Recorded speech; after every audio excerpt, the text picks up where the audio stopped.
दिवाली, जिसे दीपावली भी कहा जाता है, भारत के सबसे बड़े त्योहारों में से एक है। इसके साथ ही इसे नेपाल, मलेशिया, फिजी और दक्षिण एशियाई प्रवासियों वाले अन्य देशों में भी व्यापक रूप से मनाया जाता है। घरों, व्यवसायों और सार्वजनिक स्थानों को मिट्टी से बने दियों से रोशन किया जाता है और आतिशबाजी की जाती है। लोग अपने परिवारों के साथ इकट्ठा होते हैं, मिठाइयाँ खाते हैं और उपहारों का आदान प्रदान करते हैं। क्या है दिवाली? दिवाली शब्द संस्कृत शब्द दीपावली से आया है, जिसका अर्थ है रोशनी की पंक्ति। ये अंधकार पर प्रकाश की विजय और बुराई पर अच्छाई की जीत का प्रतीक है। हालांकि दिवाली की परंपराएं क्षेत्र और धर्म के अनुसार अलग अलग होती हैं, लेकिन इस त्योहार के पीछे की मिथक और ऐतिहासिक कहानियां न्याय और मुक्ति के विषयों को दर्शाती हैं। दिवाली कब मनाई जाती है? दिवाली हर साल शरद ऋतु में मनाई जाती है, जो कि आमतौर पर अक्टूबर और नवंबर के बीच होती है। ये त्योहार 5 दिनों तक चलता है, जिसमें मुख्य उत्सव तीसरे दिन होता है। दिवाली के ये 5 दिन इस प्रकार हैं। पहला, धनतेरस। लोग आमतौर पर दिवाली के पहले दिन सोने और चांदी के गहने, बर्तन और अन्य घरेलू सामान खरीदकर सौभाग्य का जश्न मनाते हैं। कई लोग धन और समृद्धि की देवी लक्ष्मी का आशीर्वाद पाने के लिए अपने घरों की सफाई करते हैं। अन्य लोग इस दिन आयुर्वेद के देवता धन्वंतरी और मृत्यु के देवता यमराज का भी सम्मान करते हैं। दूसरा दिन, छोटी दिवाली या नरक चतुर्दशी। ऐसा माना जाता है कि दिवाली के दूसरे दिन ही भगवान कृष्ण ने राक्षस नरकासुर को हराया था। वहीं इस दिन लोग सुबह जल्दी उठकर स्नान करते हैं और अपने बाल धोते हैं। वे अपने घरों की सफाई भी करते हैं, उन्हें रंगोली और दियों से सजाते हैं और मिठाइयाँ बनाते हैं। तीसरा दिन, दिवाली या लक्ष्मी पूजा। त्योहार के तीसरे दिन ही मुख्य रूप से दीपावली मनाई जाती है। इस दिन परिवार उपहारों का आदान प्रदान करते हैं, स्वादिष्ट व्यंजनों का आनंद लेते हैं और मिठाइयों का आनंद लेने के लिए इकट्ठा होते हैं। इस दिन रात्रि में देवी लक्ष्मी की पूजा की जाती है। चौथा, गोवर्धन पूजा। दिवाली का चौथे दिन उस दिन की याद दिलाता है जब भगवान कृष्ण ने भगवान इंद्र के क्रोध से होने वाली बारिश से वृंदावन के ग्रामीणों की रक्षा के लिए गोवर्धन पर्वत उठाया था। कुछ भक्त कृष्ण की याद में भोजन का पहाड़ चढ़ाते हैं, जबकि अन्य लोग इस घटना को याद करते हुए मिट्टी और गोबर की आकृतियां बनाते हैं। पांचवा, भाई दूज। दिवाली का अंतिम दिन भाई बहन के बीच प्रेम का उत्सव है। भगवान यम और उनकी बहन यमी के बीच के बंधन के सम्मान में बहनें अपने भाइयों के माथे पर तिलक या लाल निशान लगाती हैं, जबकि भाई अपनी बहनों को उपहार देते हैं। क्या है दिवाली का? दिवाली मुख्य रूप से हिंदुओं, सिखों, जैनों और बौद्धों द्वारा मनाई जाती है, लेकिन क्रिसमस की तरह ये त्योहार धर्म से परे है और अब इन परंपराओं के बाहर भी कई लोग इसे मनाते हैं।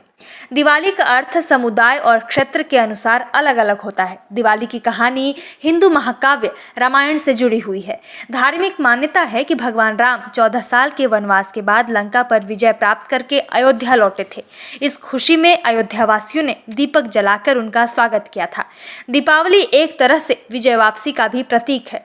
हर साल अयोध्या में लाखों दिए जलाकर बड़े ही धूमधाम से दीपावली मनाई जाती है। दिवाली को लेकर प्रचलित कहानियां। देश के हर कोने और हर धर्म में दिवाली को लेकर अपनी अपनी मान्यताएं हैं। जैसे दक्षिण भारत में कुछ हिंदू भगवान कृष्ण द्वारा नरकासुर को हराने का जश्न मनाते हैं, जिसके कारण राक्षस की कैद से 16,000 लड़कियों को बचाया गया था। तो वहीं पश्चिमी भारत में दिवाली उस दिन को याद करके मनाई जाती है जब भगवान विष्णु ने राक्षस राजा बलि को पाताल लोक पर शासन करने के लिए निर्वासित किया था। दिवाली से संबंधित एक कथा और जुड़ी है कि समुद्र मंथन के दौरान इस दिन माता लक्ष्मी ने सृष्टि में अवतार लिया था। माता लक्ष्मी को धन और समृद्धि की देवी माना जाता है, इसलिए हर घर में दीप जलाने के साथ साथ हम माता लक्ष्मी की पूजा भी करते हैं। एक और कथा के अनुसार माता पार्वती ने राक्षस का वध करने के लिए जब महाकाली का रूप धारण किया था, उसके बाद उनका क्रोध शांत नहीं हो रहा था। तब महाकाली का क्रोध शांत करने के लिए भगवान शिव स्वयं उनके चरणों में लेट गए थे। तब भगवान शिव के स्पर्श से उनका क्रोध शांत हुआ था। इसी की याद में उनके शांत रूप लक्ष्मी की पूजा की शुरुआत हुई। इसी रात कई जगहों पर उनके रौद्र रूप काली की पूजा का भी विधान है। अंतिम हिंदू सम्राट राजा विक्रमादित्य की कहानी भी दिवाली के साथ जुड़ी हुई है। राजा विक्रमादित्य प्राचीन भारत के एक महान सम्राट थे। वे एक बहुत ही आदर्श राजा थे और उन्हें उनके उदारता, साहस तथा विद्वानों के संरक्षणों के लिए हमेशा जाना जाता है। इसी कार्तिक अमावस्या को उनका राज्याभिषेक हुआ। बता दें कि सिख इस अवसर को मुक्ति दिवस के रूप में मनाते हैं, क्योंकि इसी दिन उनके छठे गुरु गुरु हरगोबिंद और 52 हिंदू राजाओं को कारावास से मुक्त किया गया था। मुगल सम्राट जहांगीर ने शुरू में केवल गुरु हरगोबिंद को रिहा करने पर सहमति व्यक्त की, लेकिन गुरु ने शाही परिवार के बिना जाने से इनकार कर दिया। तब जहांगीर ने घोषणा की कि जो लोग गुरु की चादर को पकड़ सकते हैं वो जा सकते हैं। गुरु हरगोबिंद ने अपनी चादर पर 52 लटकन बांधी ताकि प्रत्येक शासक स्वतंत्रता की ओर चल सके। वहीं अगर जैन धर्मावलंबियों की बात करें तो उनके लिए दिवाली वो दिन है जिस दिन उनके अंतिम आध्यात्मिक गुरु भगवान महावीर ने शारीरिक मृत्यु प्राप्त की। तो वहीं कुछ बौद्ध धर्मावलंबी दिवाली को सम्राट अशोक द्वारा बौद्ध धर्म अपनाने के दिन के रूप में मनाते हैं। कैसे मनाई जाती है दिवाली?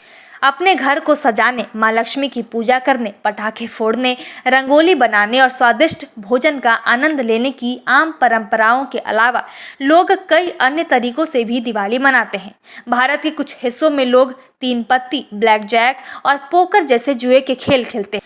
त्योहार के दौरान जुआ खेलना शुभ माना जाता है। ये एक किंवदंती से उपजा है जिसमें भगवान शिव और मां पार्वती पासा खेलते हैं। साथ ही दिवाली नए हिंदू वित्तीय वर्ष की शुरुआत का भी प्रतीक है और कई व्यवसायी, व्यापारी और दुकानदार इस छुट्टी के दौरान नए खाते खोलते हैं। दीपावली प्रकाश पर्व या प्रकाश का त्योहार है। ये दिन घरों और रास्तों को दीपों से सजाना, अंधकार को दूर भगाकर उम्मीद का प्रकाश फैलाने का प्रतीक है।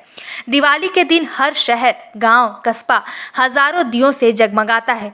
लेकिन ये उत्सव न केवल बाहर के दिए को जलाना है, बल्कि ये पर्व अपने अंदर के प्रकाश को भी जगाने के लिए जागरूक करता है।